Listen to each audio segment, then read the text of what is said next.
Good evening, everyone. My name is Venkat Ram Prasad, currently pursuing postgraduate in general management in XLRI Jamshedpur.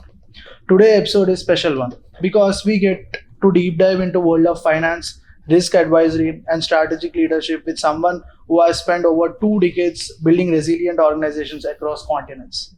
We have with us CA Dipen Trivedi, a partner in business advisory services at BDO India, and a chartered accountant with more than 20 years of consulting and industry experiences.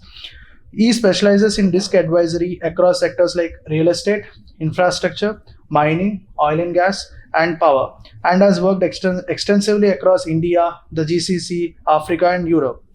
An alumnus of IIM Indore, he is deeply passionate about mentoring young CA and MBA professionals and believes in the philosophy be aware in order to care. It's an absolute honor to have you here, sir. Thank you, Venkat. Welcome to the show. My pleasure. Sir, you have had a rich career spanning firms like EY, Government Productivity, Deloitte, and now BDO India. How did your journey in risk and business advisory begin, and what kept you anchored in the space for over 2 decades? So, like any other aspiring chartered accountant, my beginnings were very modest.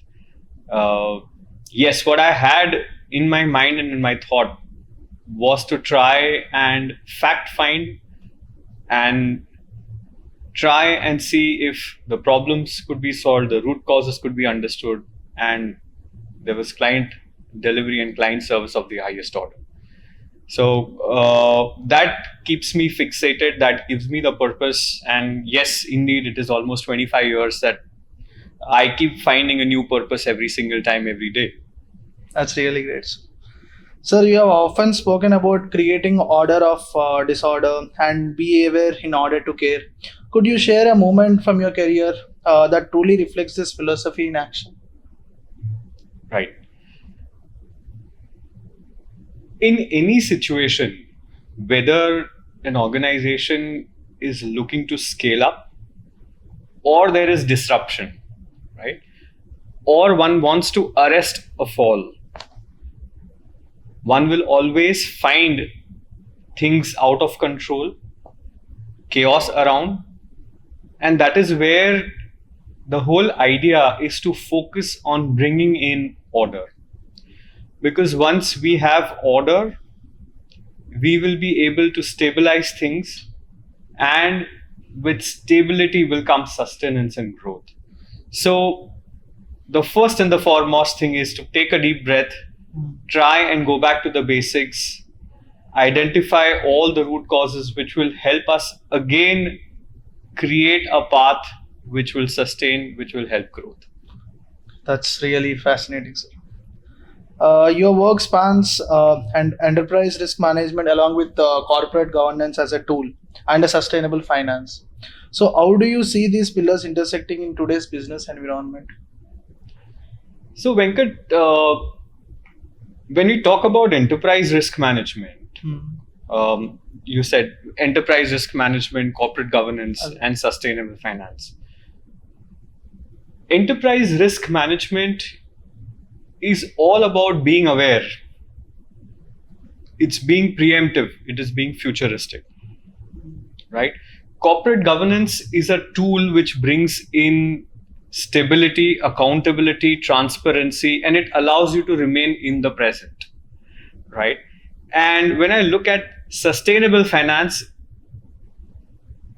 everyone now has no choice but to be aligning itself with climate, with how we preserve ourselves, right?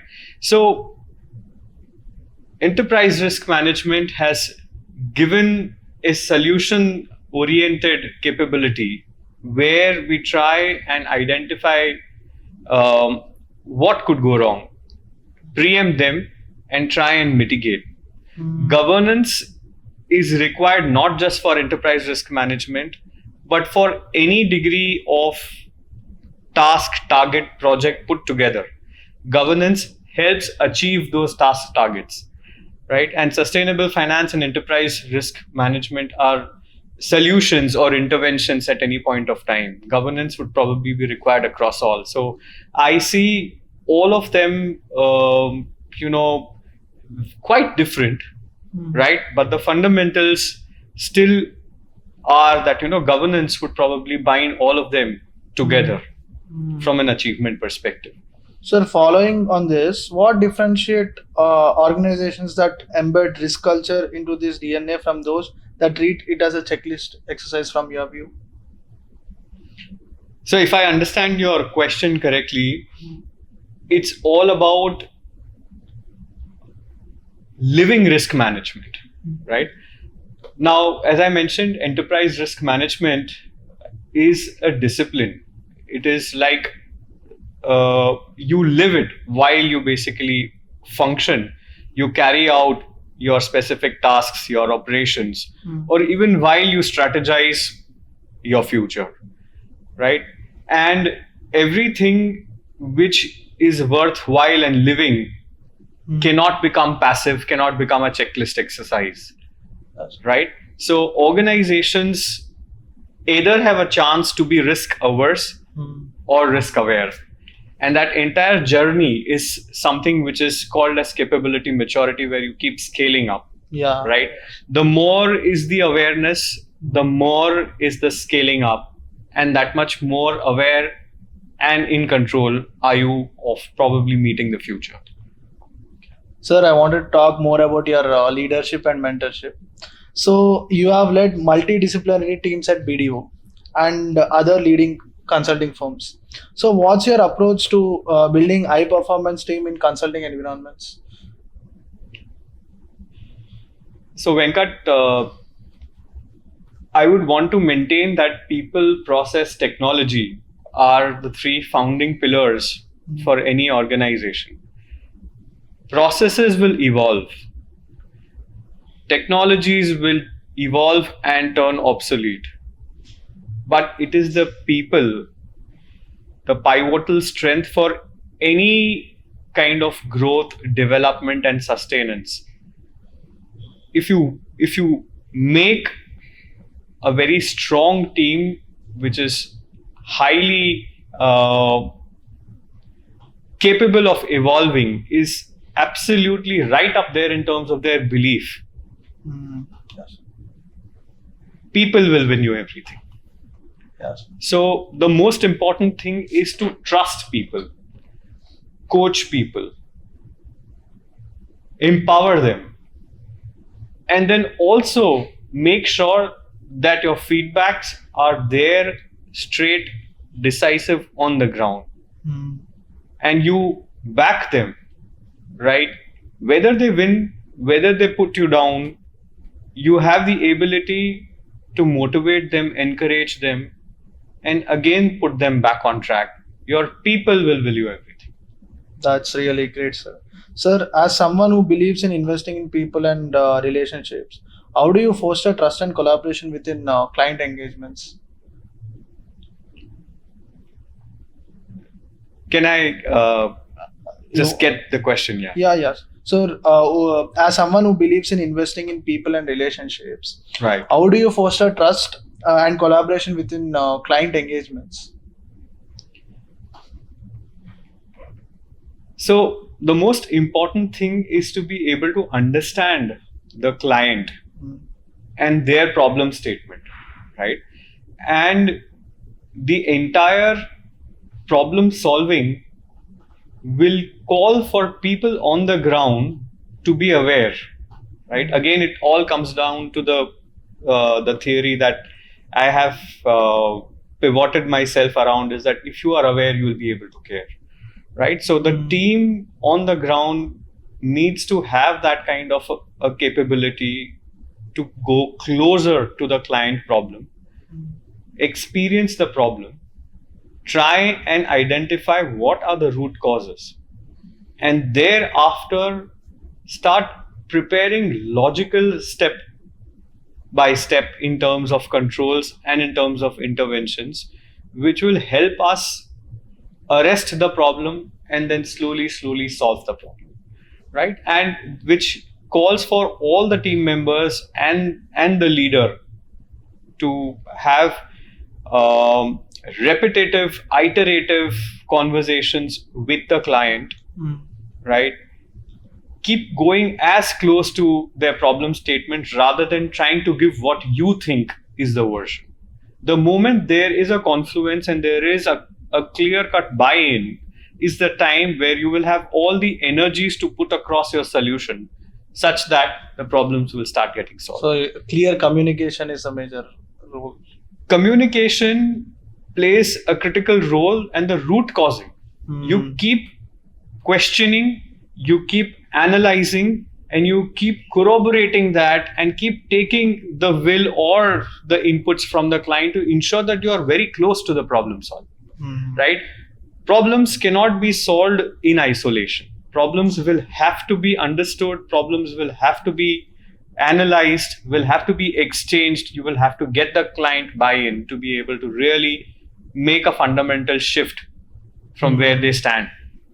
So coming to the personal aspect of this mentoring, so you have been actively mentoring your young CA and MBA professionals. So what advice do you usually share with those starting their careers in advisory in finance? So my first advice to all, I wouldn't restrict it to finance. I would probably open up it to everyone who wants to do fact finding. Right? If you want to be a good advisor, the first point is to be a good fact finder.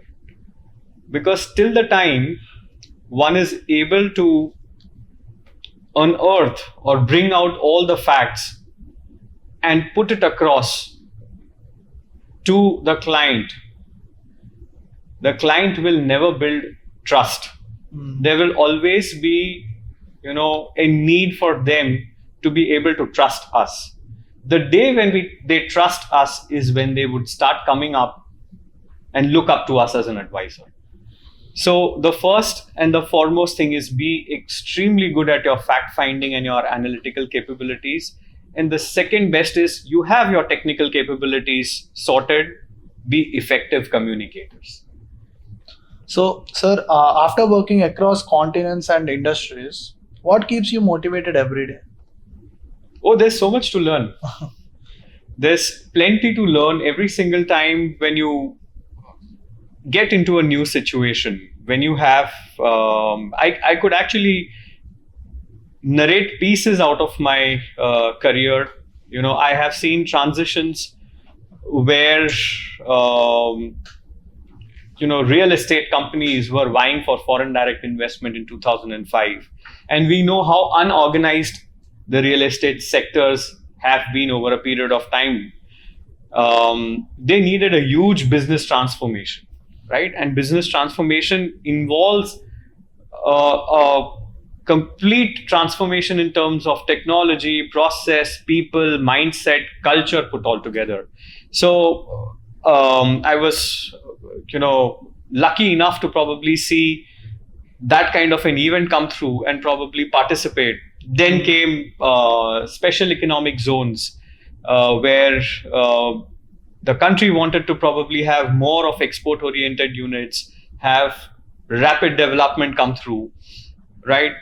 Every single time when there is a new operating or a strategic model which comes up, or there is a disruption which comes up, we are going through a lot of geopolitical disruptions as we speak at this point of time. So agility is extremely critical. I think agility is non-negotiable today, and probably agility and curiosity is something that keeps me on my toes all the time. That's really great, sir. So what emergent risks or trends are you keeping a close eye on 2025 and beyond? Yeah, so I did mention about a lot of geopolitical instability around, right? We keep talking about the disruptions which are coming with technology and with the adoption of Gen AI.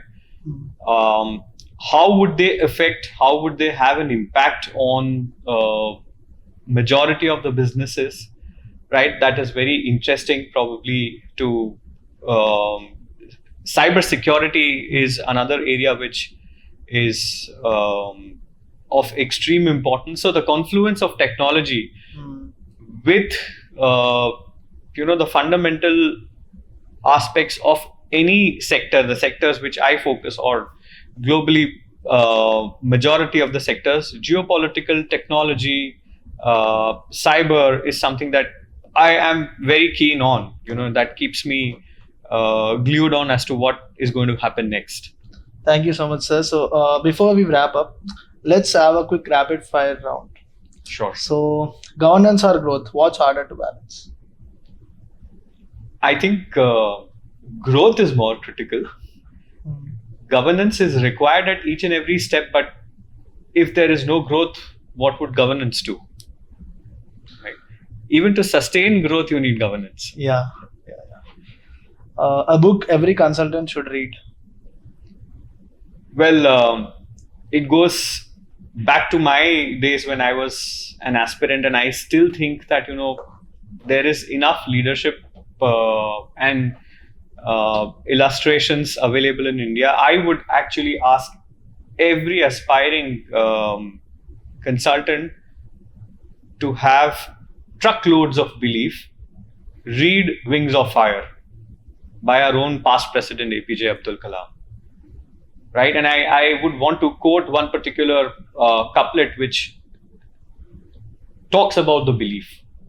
It says, "I have wings, I will fly, I will fly." So it is important to believe that come what may be the disruptions, whatever be the speed of change and volatility around, if we are grounded, if we are focused, and if there is extreme amount of belief, we can solve any problem at any point in time. The most underrated skill in risk management? Well, I would say everyone understands the importance of listening, but today the skill is more than critical. And in that way, I would say that, today putting across a perspective or the speech preceding the ability to listen is something which brings us down. So, everyone understands the importance, but I still feel that, the implementation has to go up higher. I would hence call it as underrated. Coffee or evening walk? Evening walks, you need to have your balances. You need to have, a perfect blend. If you don't have a switch on and a switch off mode, then switching on becomes extremely difficult. So evening walks, play a sport, follow something very passionately if you really want to rub that passion in your own profession. So if not consulting, what would you be doing today? I could be a musician, I could be a sportsman, a lot of things that I like to do. Yeah. Thank you so much, sir, for joining us today and sharing your wealth of experience. Your insights on risk governance, leadership, and purpose offer immense value to students and professionals alike. On behalf of XLRI Jamshedpur and the entire podcast team, it was a pleasure to host you in the Consulting Compass. We truly appreciate your time and your perspective on how awareness and care can build sustainable organization. Thank you so much, sir. Thank you, Venkat. Thank you, everyone from XLRI, for this wonderful opportunity. And I would want to reach across to every budding professional, keep the belief on. Situations, disruptions will come and go, but the strong consultant and the inner self within you will keep you propelling ahead. All the very best to everyone. Thank you. Thank you. Thank you so much.